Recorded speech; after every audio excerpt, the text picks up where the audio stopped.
Hello, Sarah. Welcome to the podcast. How are you? I'm doing well. Thanks very much. And thank you for having me. No worries. No, thank you for joining us. I'm looking forward to hearing, all about your journey and your sporting career. So I just wondered if you could start off by telling us a little bit about yourself. Wow, what an open-ended question. So I suppose it covered the basics. My name is Sarah Hope. I am a para athlete, so I have a lower limb disability, which saw me through wheelchair basketball and most recently para ice hockey is my sporting career.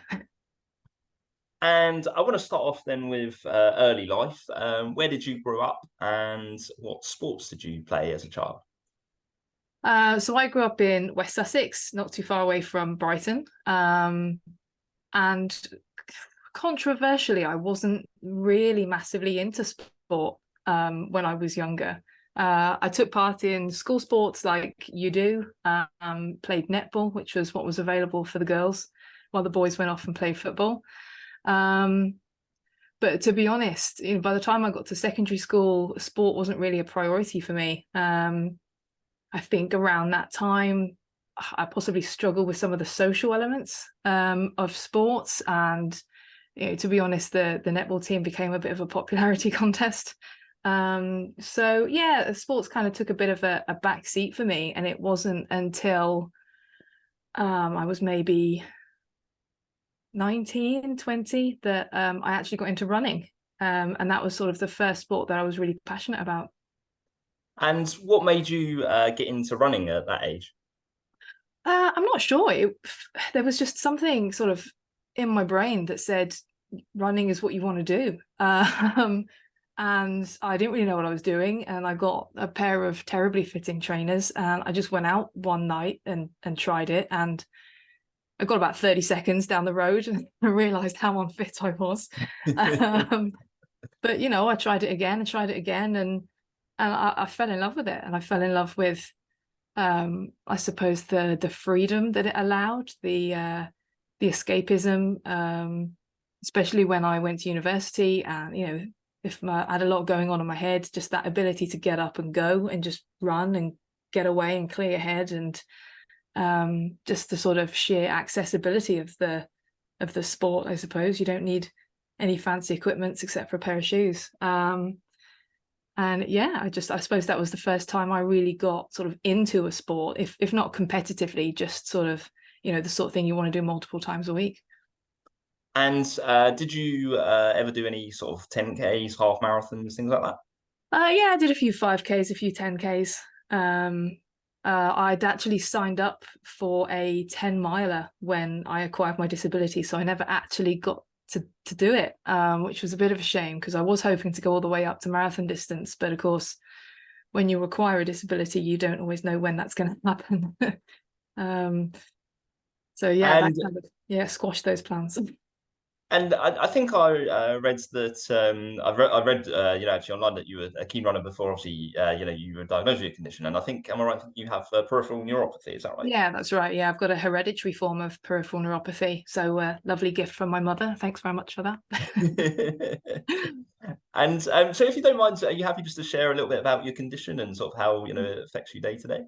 Yeah, sure. So, to be honest, I don't really understand the ins and outs of it, and I think it's still a condition that is not really well understood. Technically, we come under a rare disease, but as far as I understand it, my intraepidermal nerve fibers, so my sensory nerve fibers, are dying off below the knee, specifically sort of the longest first, so the furthest away from my body starts my feet and working its way up.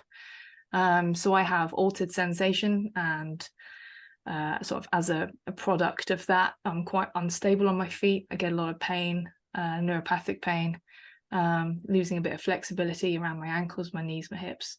And it came on quite gradually from when I was 24. So I was walking to start with, then onto crutches, and now I use a wheelchair most of the time. And how was that period for you, when sort of, I guess, mentally, adjusting when you first got your diagnosis, and then perhaps the few years after where, like you say, sort of physically, things became maybe a little bit more challenging? Um, yeah, I mean, I like to think that I adapt quite well. I think the thing for me was that I didn't get a diagnosis for a few years. So it was not knowing what it was. At the time, my mother didn't have a diagnosis either. So we didn't really know sort of what was going on. At first, I was told it was a running related injury. And then as the months and then years dragged on, it was quite apparent this was not a running related injury. So for me, the hardest part to really wrap my head around was not knowing what was going on or what to expect, or and just sort of that constant struggle of trying to see doctors and consultants and trying to get someone to listen to you, and then of course the loss of running, which for me was like my biggest hobby. It was, my one escape when things got tough and suddenly I couldn't do it anymore. And normally if I was struggling with, dealing with something like talking to doctors all the time and trying to fight for your case, the one thing I would do to go and relax would be go for a run, which, that was sort of taken away at the same time. So it was a frustrating time. I think what made it a lot easier for me was that I already knew a guy who was a wheelchair user. And so there was a little bit of, I suppose, a roadmap for what living with a disability could look like. So it wasn't such a scary unknown thing. Once I had admitted, okay, this is going to be a lifelong condition, it was almost like, okay, but here's all the things you can do. So that was very helpful. Brilliant. And so when did you first get involved with wheelchair basketball? That was pretty much straight away. As soon as I started having problems not being able to run. So yeah, literally the year after the start of my symptoms, I was joining a basketball club.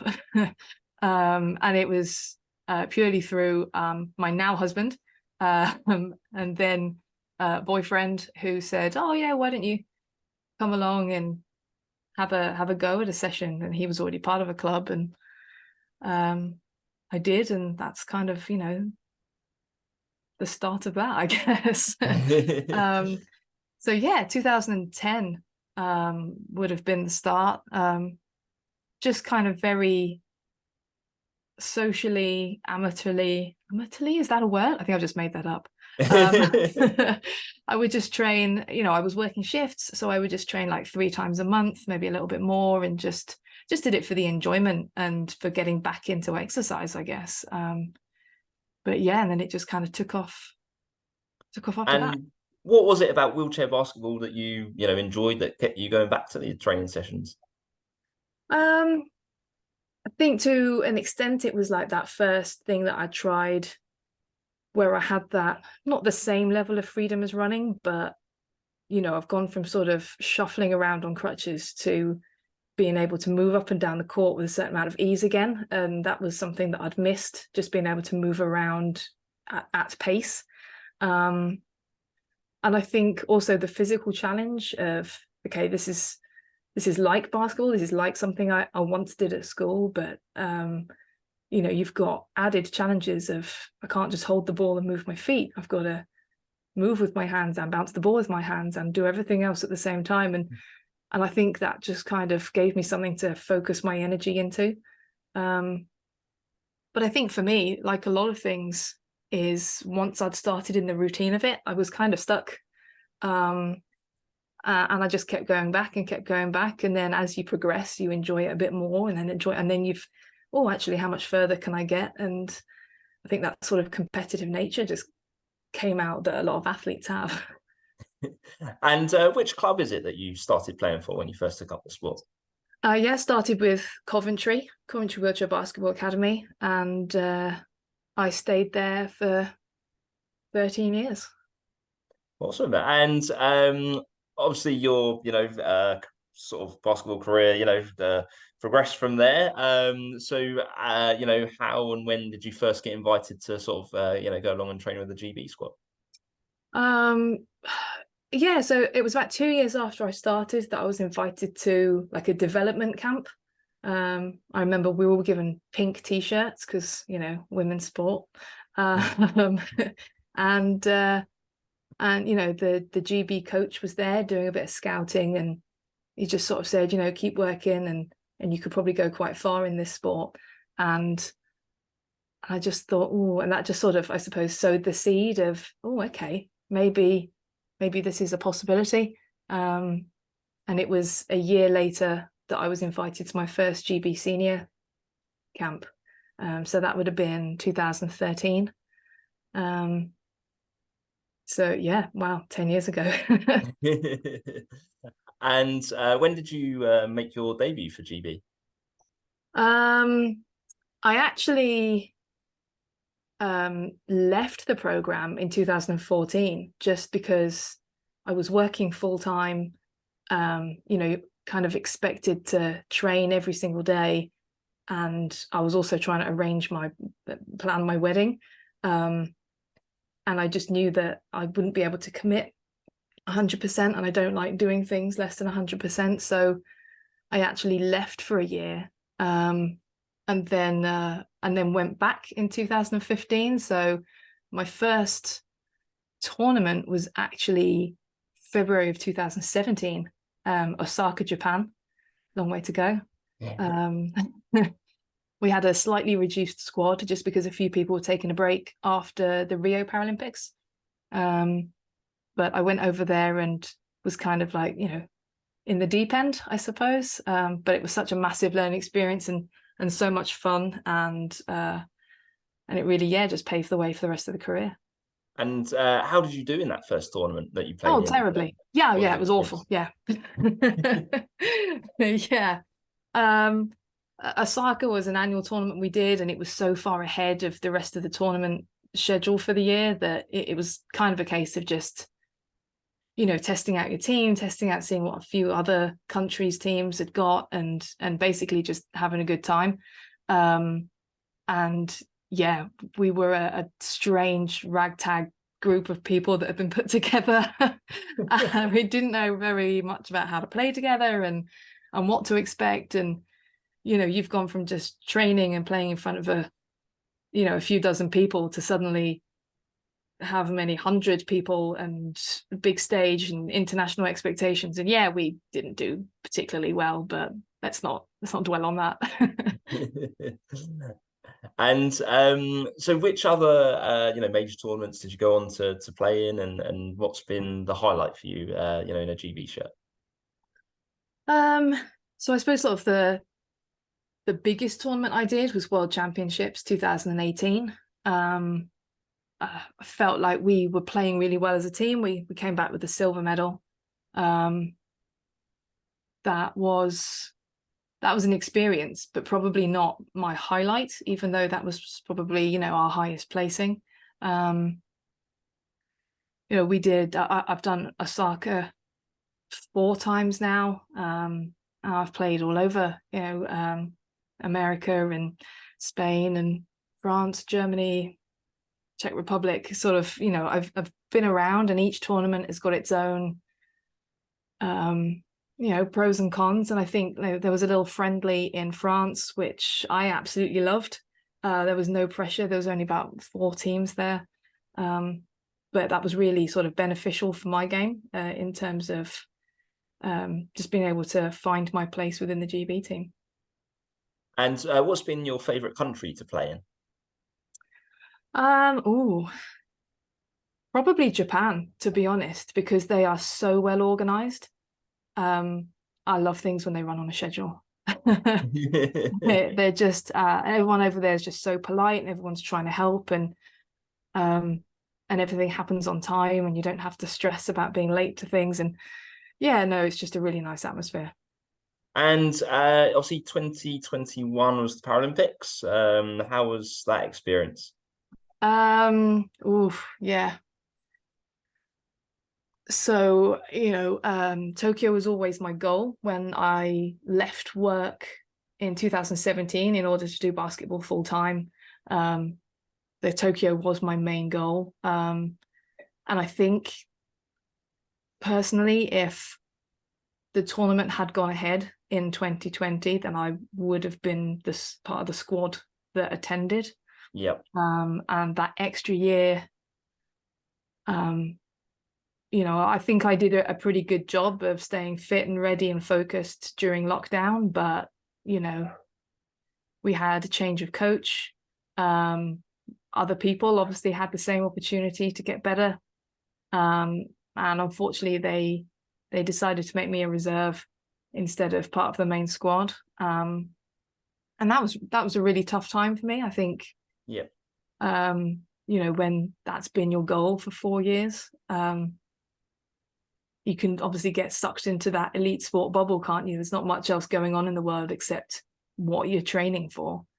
Yeah, it was tricky. And I think, being told that you're not going to Tokyo on the Friday, but then expected to go and train with the squad on Monday as a reserve and go back and carry on doing your job. That was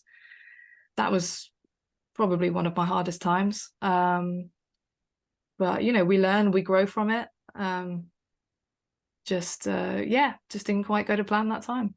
I was going to say, how did you deal with that experience? What were the things that you think that sort of helped you, deal with the disappointment of it and sort of move on from that? Yeah, I mean, I cried a lot.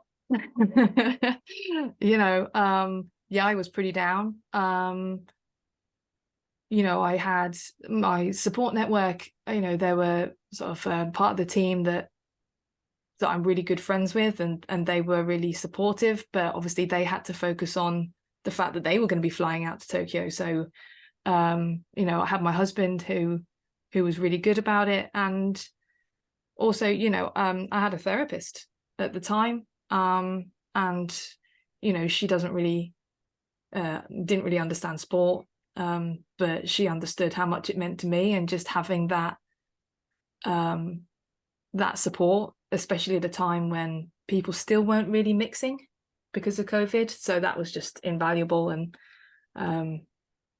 she got me through a difficult time.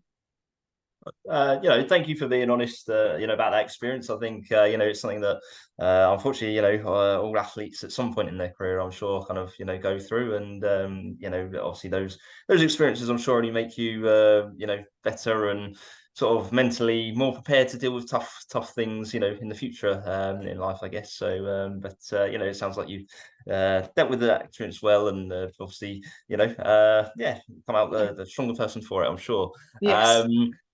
And in terms of your domestic wheelchair basketball career, obviously you mentioned that you played for Coventry. What's been the Yes. highlight of your domestic basketball career?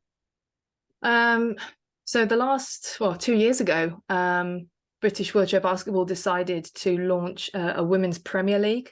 Basketball has always been quite sort of male oriented, I suppose, in the domestic scene. We're very much equal in the international scene, but domestically, there was one league, and that was the National League, and that was for men and women together. And for someone like me, who's quite tall, so I play more of a center position.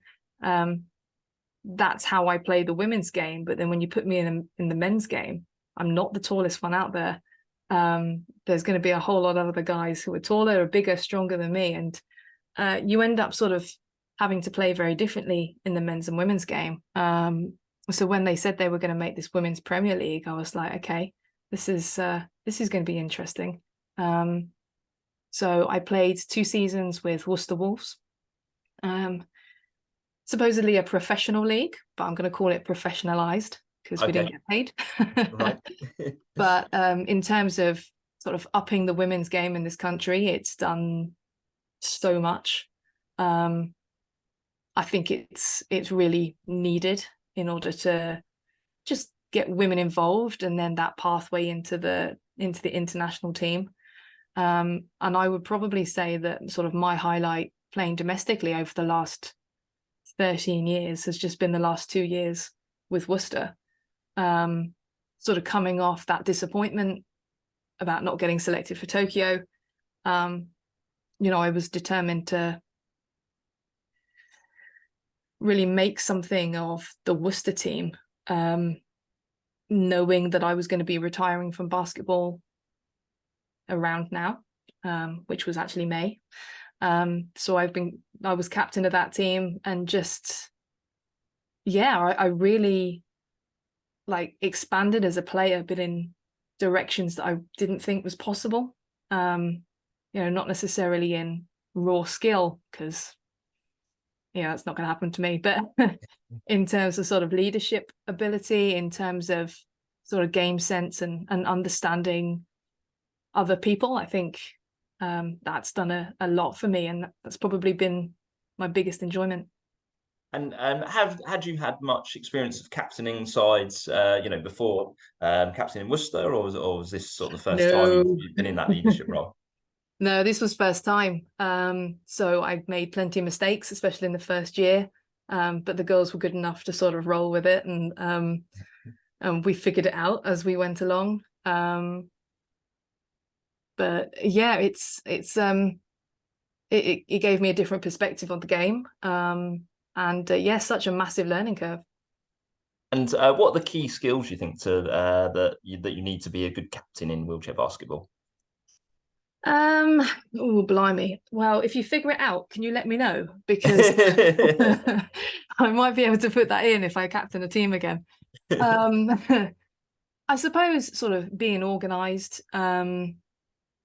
sort of having a plan in advance, making sure you're communicating well with like the coaching staff, the other staff, and then also with your team, you end up, I mean, I certainly ended up being that liaison between people. And then just, I suppose, understanding that different people need different things, and some people you need to like yell at, sort your crap out, like you're better than this, and some people need that sort of support, how can we help you achieve this, and just sort of knowing how to talk to people, which I'm terrible at.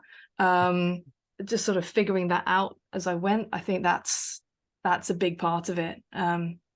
Being vocal and encouraging other people to be vocal, leading by example, which is easier said than done. I think there's no, as a captain, some people are going to love you, some people are going to feel there's maybe someone better out there. I think I've been in a position as well where you captain teams, and it can be hard, but I think you kind of hit one of the nail on the head when it's about being good with people, and having good people skills and knowing how to motivate others, and things like that. So yeah, that's good to hear. And you mentioned obviously the women's league was created a couple of years ago. Have you noticed an increase in the number of women taking up the game since that time? Not that I know of, but then I'm not necessarily in touch with sort of the figures and the grassroots sports. I'm definitely seeing more women applying to play in the Women's Premier League. So the ones that perhaps before were like, well, I don't really know what this is. Is this above me? Is this something I'll never be able to achieve? And now like, oh, okay.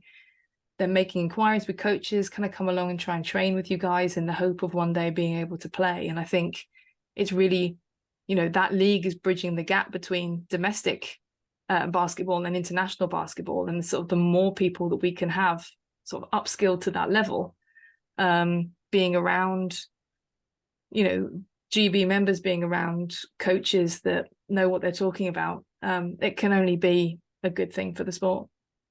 And you mentioned that in May you took the decision to retire from basketball. What led you to making that decision?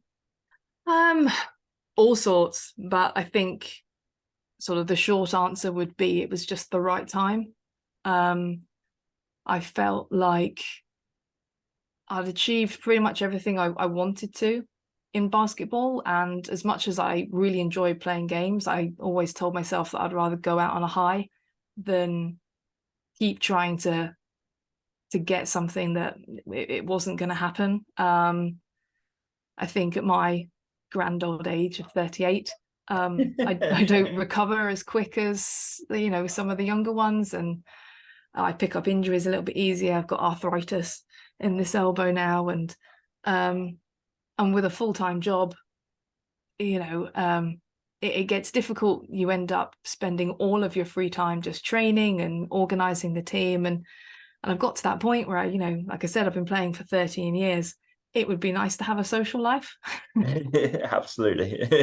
Well deserved after, like you say, it's such a long time, making big commitments and sacrifices, for your sport, I'm sure. Yeah. Do you think you could ever be tempted to return to the basketball court? Or is this you fish, do you think? Um, maybe. I'm probably going to do a level 1 coaching course next month. Maybe keep my hand in at Worcester.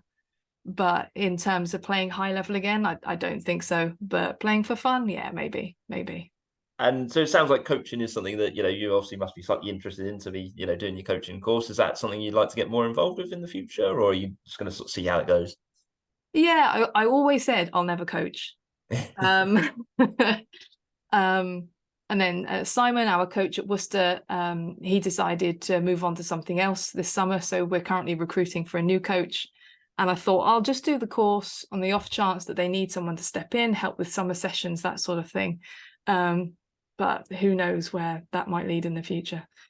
With coaches in wheelchair basketball, so I'm visually impaired and I play a lot of visually impaired sports. So, for example, in blind cricket, most of the coaches that sort of coach blind cricket have only really had experience of, coaching, mainstream cricket and haven't necessarily had much, dealings with, people with visual impairment. So it's quite a big learning curve for them. They've obviously got a lot of knowledge on how to make someone better as a cricketer, but then it's understanding how people's sight affects them, how they have to adapt their game, things like that. So with coaches in wheelchair basketball, are there many people who have had experience of coaching in the sport, or is it very much a lot of coaches have coached again maybe mainstream basketball and getting involved with the game? Yeah, so from my understanding, like the majority of wheelchair basketball coaches have a disability themselves. An awful lot of them are retired players. I can only think of sort of a handful of able-bodied coaches who just coach wheelchair basketball. And only a couple of them have actually come from the running game. Simon being one of them, he played the running game. He refs the running game. I'm not even sure how, but he ended up working at British Wheelchair Basketball and got involved in the wheelchair game and now coaches that. So I think if you have a coach with a disability, then there's already that understanding of how to use the chair and that sort of thing. But one of arguably the best coaches in the world is able-bodied and has never used a wheelchair. So and anyone can learn, but yeah, I think most of ours are disabled. I always find it interesting how people from different with different conditions. So in the VI community, sometimes we might call it I don't know, sighted football or sorry, and then obviously you refer to the running game. So so it's just interesting how different people refer to People it in different call it, ways, isn't it? yeah.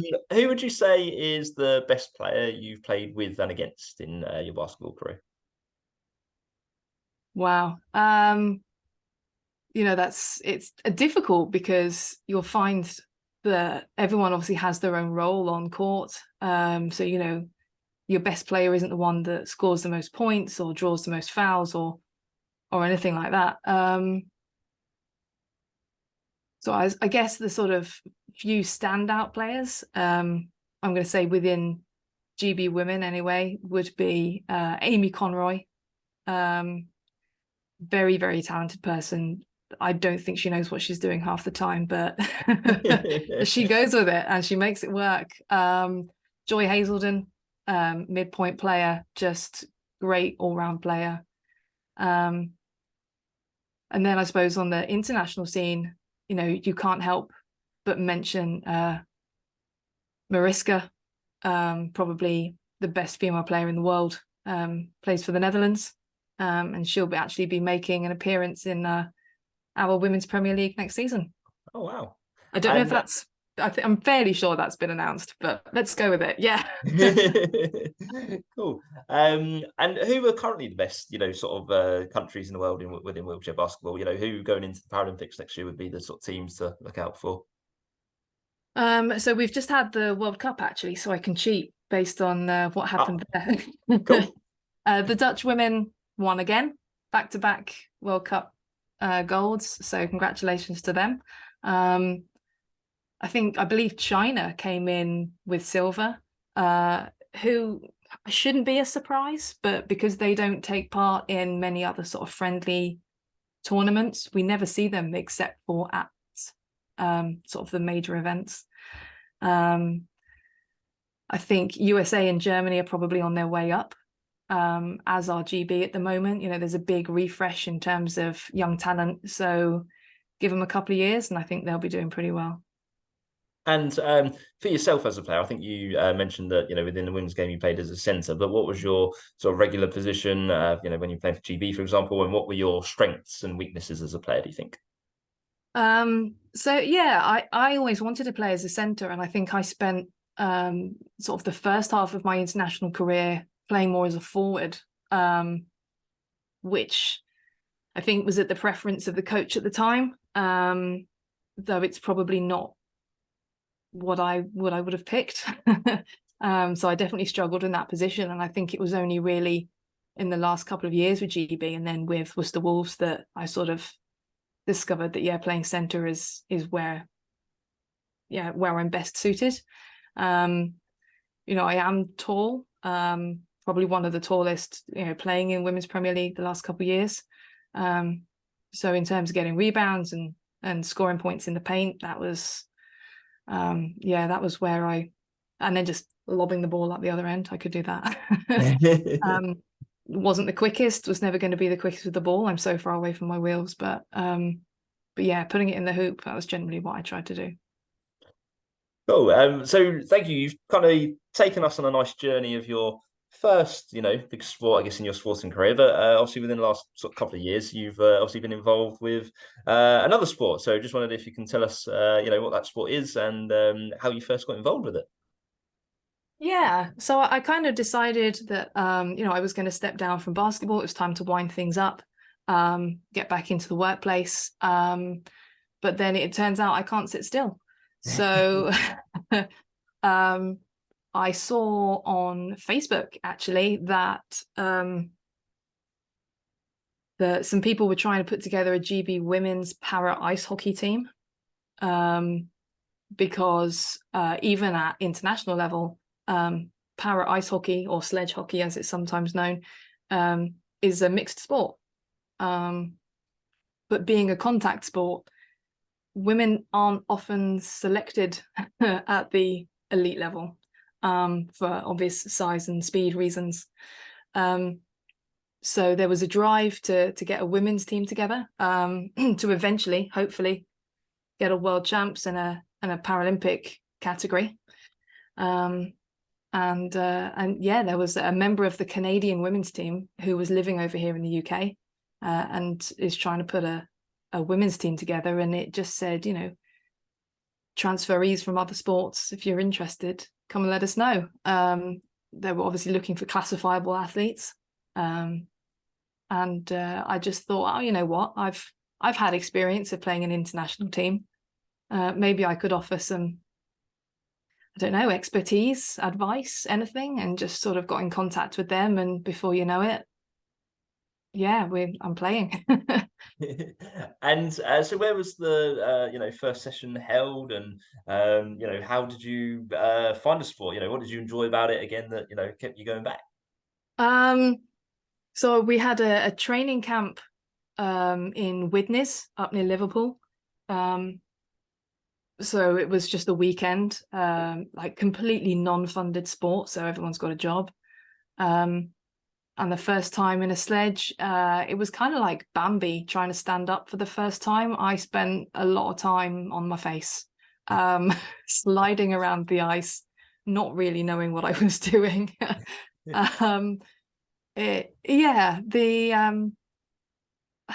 There's a lot of transferable skills from basketball to ice hockey in terms of, you know, spacing, being in the right position to receive the puck, you know, the ball, it's the same thing, communication, all of that, the speed, the tactics, it's all very similar. But the one thing that was completely new to me was moving around in a sledge. And it was quite comical at the beginning, to be fair. And how did you find like the contact sort of aspect of the game as well? It took me a really long time to even start hitting people, because basketball is a non-contact sport. You can put your chair in front of someone else's to slow them down, but you can't hit them. So instinctively, I'm just like, oh wow, you know, I I can't hit this person. And then before you know it, you've just been squashed against the boards. And yeah, I probably should have hit that person. Do you learn your lesson?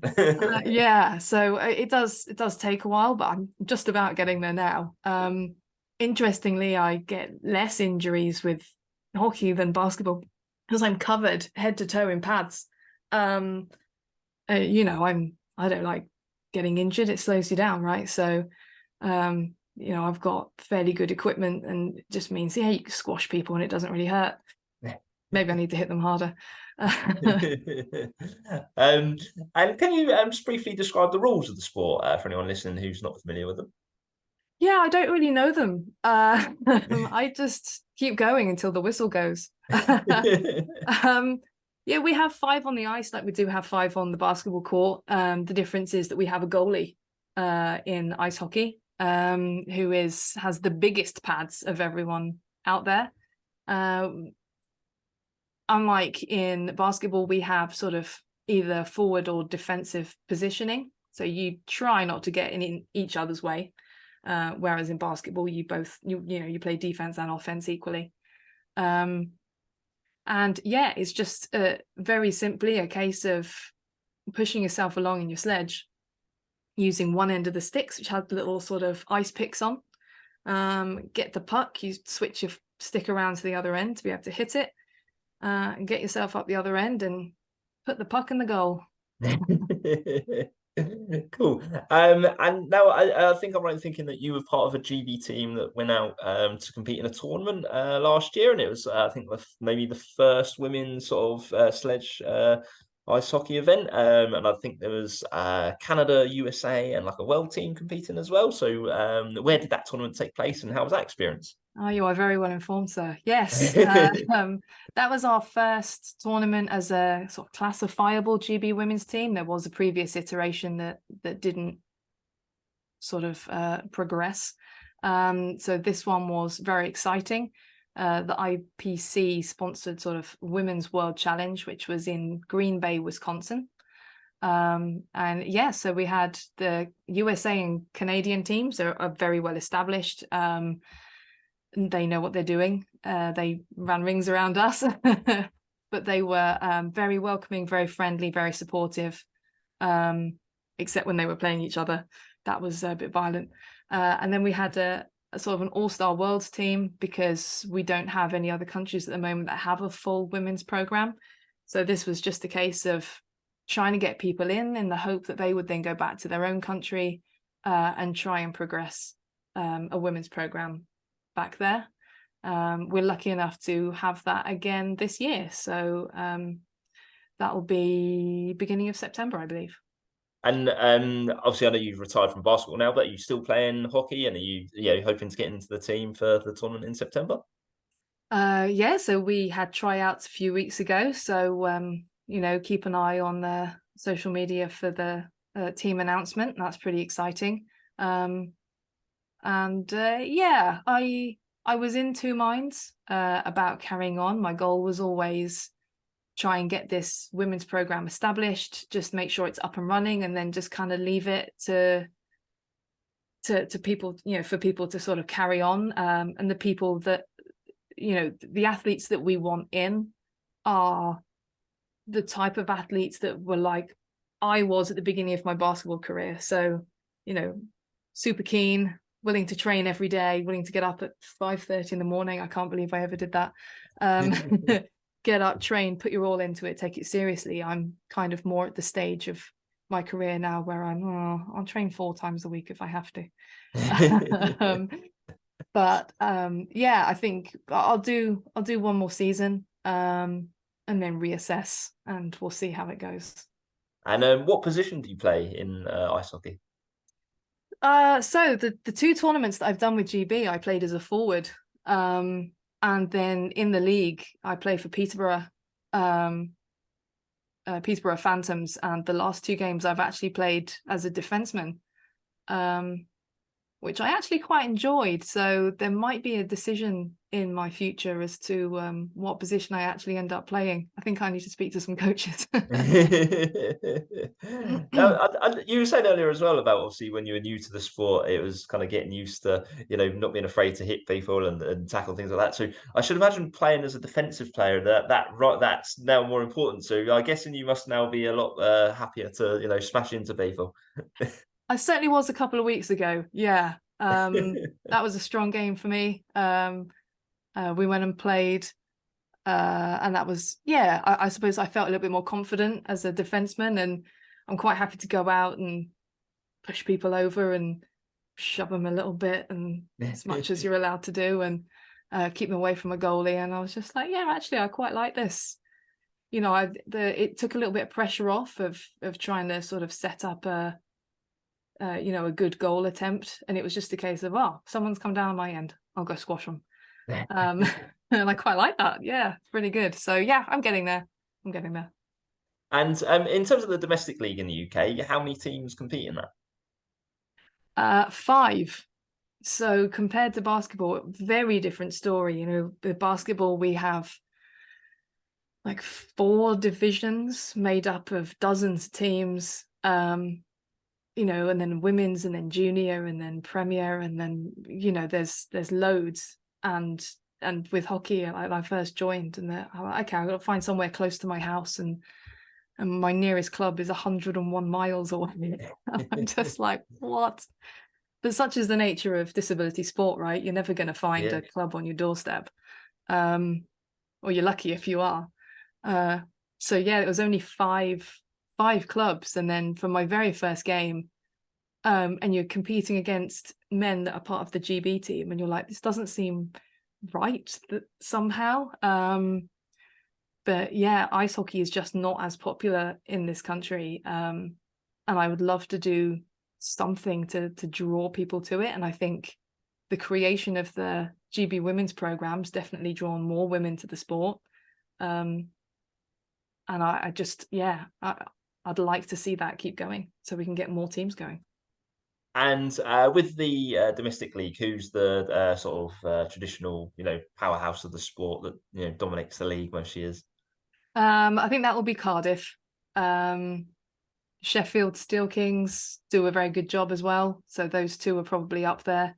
But it's pretty casual. Players move between clubs quite a lot, so just because you win one season doesn't mean, if you lose 3 players, gain a few others, people move around. You could be playing with someone one year, against them the next, and then with them again.